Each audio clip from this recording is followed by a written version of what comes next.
Bonjour, je suis content de vous retrouver pour cette nouvelle vidéo et aujourd'hui je vais vous expliquer les termes complexes du web, à savoir la différence entre web et internet, qu'est-ce qu'une page HTML, qu'est-ce qu'une requête HTTP, qu'est-ce qu'un DNS, qu'est-ce qu'une adresse IP, etc.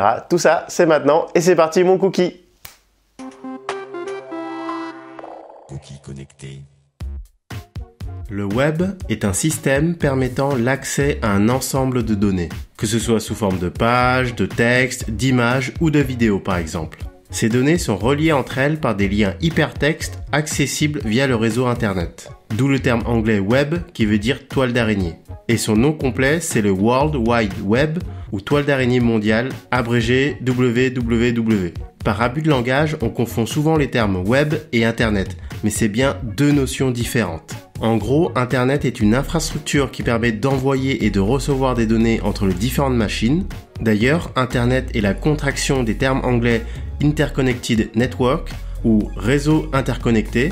C'est par exemple votre box Internet, le Wi-Fi, les serveurs, les câbles, les équipements réseau, etc. C'est donc via les infrastructures d'Internet que vous pouvez accéder au contenu du web.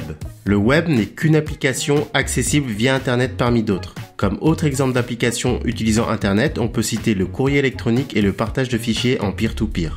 Voyons maintenant comment tout ça marche. Johanna est sur le web. Pour cela, elle utilise un navigateur comme Microsoft Edge, Chrome, Firefox ou Safari. Et un navigateur, c'est tout simplement un logiciel qui va afficher des pages web à partir de leur adresse. Par contre, attention, il y a souvent une confusion entre les navigateurs et les moteurs de recherche. Un moteur de recherche est un site web qui permet aux utilisateurs de trouver le lien vers d'autres sites web.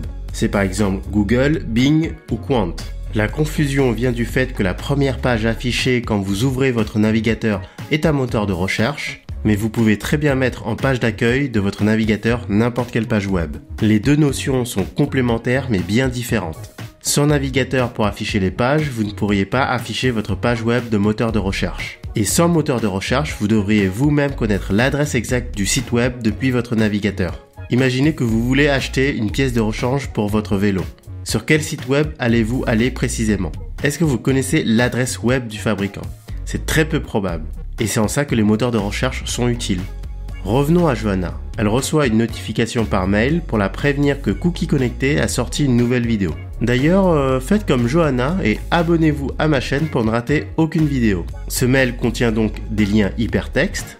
Pour rappel, un lien hypertexte est un élément comme une image ou un texte et qui permet en cliquant dessus d'accéder à un autre contenu sur le même site web ou sur un autre site web. Dans notre cas, lorsque Johanna clique sur un élément, le navigateur va lire l'URL et chercher la page web correspondante. Et l'URL, en gros, c'est l'adresse web unique de la page. Et le navigateur a pour objectif d'afficher la page en question. Par contre, pour charger cette page, le navigateur doit savoir sur quel serveur récupérer les données de cette page. Tout contenu d'une page web, comme les images, le texte, leur disposition ou les liens hypertextes, sont stockés sur des serveurs. Ces machines sont donc comme des grosses armoires de rangement. Néanmoins, pour trouver le serveur, l'URL ne suffit pas. Le navigateur a besoin de l'adresse IP du serveur. Et une adresse IP est un numéro d'identification qui est attribué à une machine connectée à Internet. C'est un peu le numéro de téléphone d'une machine sur lequel on va pouvoir l'appeler. Heureusement, comme votre navigateur a déjà l'URL, il va trouver l'adresse IP de la machine associée grâce au serveur DNS. Et en gros, le serveur DNS est un service qui permet de trouver une adresse IP pour chaque URL comme un annuaire. Et pour ceux qui voudraient en savoir plus sur les serveurs et le DNS, j'ai des vidéos dédiées pour ça. Maintenant que le navigateur connaît le serveur qui héberge les données de la page, il va entrer en communication pour lui demander le contenu de la page. Le navigateur envoie un message au serveur. On parle de requête HTTP et en gros, le HTTP c'est un protocole ou dit plus simplement un langage de communication utilisé par le serveur et le navigateur web pour se communiquer les pages web. À noter qu'on voit souvent aussi le HTTPS qui est sa version sécurisée qui chiffre les échanges. Et pour information, ce contenu est principalement écrit en HTML. Le HTML, c'est un langage de description de page web et il permet de présenter le contenu qui doit être affiché sur le navigateur.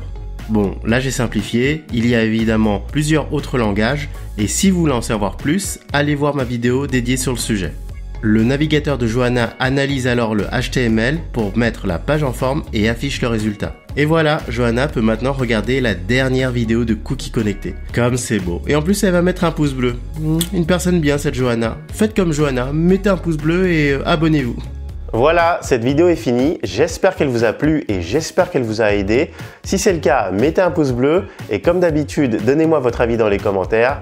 Si ce n'est pas déjà fait, abonnez-vous et nous, on se dit à bientôt. Ciao!